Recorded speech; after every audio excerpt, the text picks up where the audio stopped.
Entering free agency, Ross Atkins noted the Jays are looking to add 1 to 4 position players, with third base being one of the biggest priorities. After all, finding another 4+ WAR third baseman is not easy and often an extremely expensive endeavor. That's why the Jays should not do this. They should not re-sign Matt Chapman. They should not sign Jeimer Candelario. And there are multiple reasons why. Let me explain. First off, the Jays don't have much money to spend. On Fangraphs, their projected luxury tax payroll is $213 million as of right now.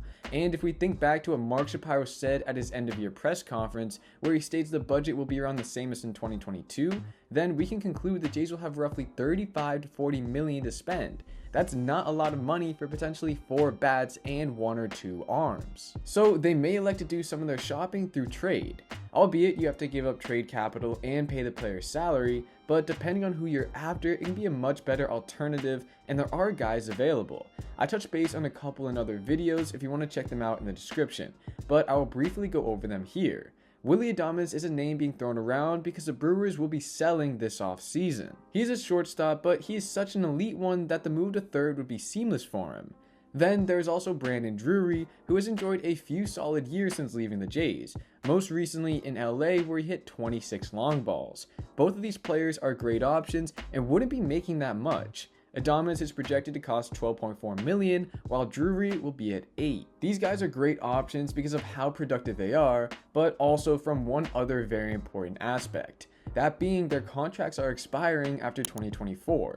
Meaning the Jays don't have to be roped into a player like Chapman or Candelario long term, and they can focus on getting a solid third baseman for one season so they don't clog it up for the next wave of Blue Jays prospects, who both happen to be eyeing third. Addison Barger is the club's number 4 prospect and enjoyed a solid first season at AAA where he produced a mid to high 700 OPS. And Orelvis Martinez, who's the club's number 2 ranked prospect.